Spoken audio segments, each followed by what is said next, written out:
Welcome to Radha channel. ನೋಡಿ, ನಾನಿವತ್ತು ಸಬ್ಸಿಗೆ ಸೊಪ್ಪಿನ ಚಟ್ನಿ ಪುಡಿ ಮಾಡಿ ತೋರಿಸ್ತಾ ಇದ್ದೆ. ನಮಗೆ ಆರೋಗ್ಯಕ್ಕಂತೂ ತುಂಬ ಒಳ್ಳೆಯದು. ಸಬ್ಸಿಗೆ ಸೊಪ್ಪು ರೋಗ ನಿರೋಧಕ ಶಕ್ತಿ ಹೆಚ್ಚಿಸುತ್ತೆ, ಮಲಬದ್ಧತೆಗೆ ಮತ್ತು ಗ್ಯಾಸ್ಟ್ರಿಕ್ಕಿಗೂ ಒಳ್ಳೆಯದು ಫ್ರೆಂಡ್ಸ್. ಮತ್ತು ಉರಿಯೂತವನ್ನು ಕಡಿಮೆ ಮಾಡುತ್ತೆ, ಹಾರ್ಮೋನ್ಗಳ ಇಂಬ್ಯಾಲೆನ್ಸಿಗೆ ಸಹ ಒಳ್ಳೆಯದದು. ಮತ್ತು ಎಲ್ಲಕ್ಕಿಂತ ಮೇಯ್ನು ಬಾಣಂತಿಯರಿಗೆ ಹಾಲು ಹೆಚ್ಚಾಗಲಿಕ್ಕೆ ಖಂಡಿತ ಈ ಚಟ್ನಿ ಪುಡಿ ಮಾಡಿ ಇಟ್ಕೊಳ್ತಾರೆ ಎಲ್ಲರೂ. ಫಸ್ಟ್ ಒಂಚೂರು ಊಟ ಮಾಡೋಕ್ಕೆ, ತುಪ್ಪ ಹಾಕಿ ಊಟ ಮಾಡೋಕ್ಕೆ. ಹಾಗೆ ಅದನ್ನೀಗ ಬಾಣಂತಿಯರಿಗೆ ಅಗತ್ಯವಾಗಿ ಬೇಕಾಗುವ ಈ ಸಬ್ಸಿಗೆ ಸೊಪ್ಪಿದ್ದೊಂದು ಚಟ್ನಿ ಪುಡಿ ಮಾಡಿ ತೋರಿಸ್ತೇನೆ. ನೋಡಿ, ಇದನ್ನೀಗ ಕತ್ತರಿಸಿ ಇಟ್ಕೊಂಡಿದ್ದೆ. ಒಳ ಮೇಲೆ ಇಲ್ಲಿ ಬಾಣಲಿ ಇಟ್ಕೊಂಡಿದ್ದೆ.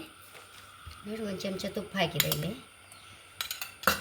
ಒಂಚೂರು ಕಾಳು ಮೆಣಸು, ಒಣಮೆಣಸು ಹಾಕೊಂಡಿದೆ, ಬೆಳ್ಳುಳ್ಳಿ ಹಾಕೊಂಡಿದೆ, ಒಂಚೂರು ರೋಸ್ಟ್ ಹಾಕ್ಬೇಕು. ಇದಕ್ಕೆ ಸಬ್ಸಿಗೆ ಸೊಪ್ಪು ಹಾಕೊಂಬ, ಹುಣಸೆ ಹುಳಿ ಸಹ ಹಾಕೊಂಡಿದ್ದೆ. ಇದು ಹಾಕ್ಕೊಂಡಿದ್ರು ನಡೀತದೆ, ಹಾಕ್ಕೊಂಡ್ರೂ ಏನು ತೊಂದರೆ ಇರಲ್ಲ, ಆಯ್ಕೆ ಇರುತ್ತೆ. ಕತ್ತರಿಸಿದ ಸಬ್ಸಿಗೆ ಸೊಪ್ಪು ಹಾಕೊಂತಾಯ್ತು, ಅದನ್ನು ಚೂರು ಹುರ್ಕೊಂಬ.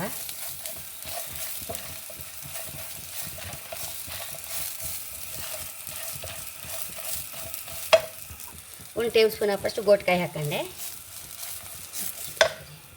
ರುಚಿ ತಕ್ಕಷ್ಟು ಉಪ್ಪು. ಇದನ್ನೀಗ ಮಿಕ್ಸಿಯಲ್ಲಿ ಹುಡಿ ಮಾಡ್ಕೊಂಡು ಬರುತ್ತೆ. ಚೂರು ಅರಿಶಿಣ ಸಹ ಹಾಕಂತ ಇದ್ದೆ.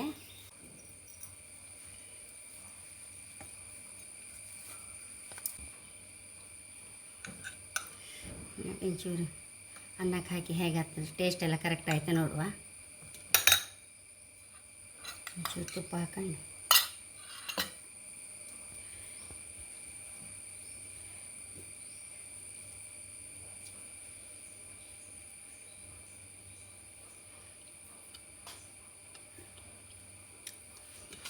ತುಂಬ ಅಂದರೆ ತುಂಬ ಲೈಕ್ ಆಯಿತು.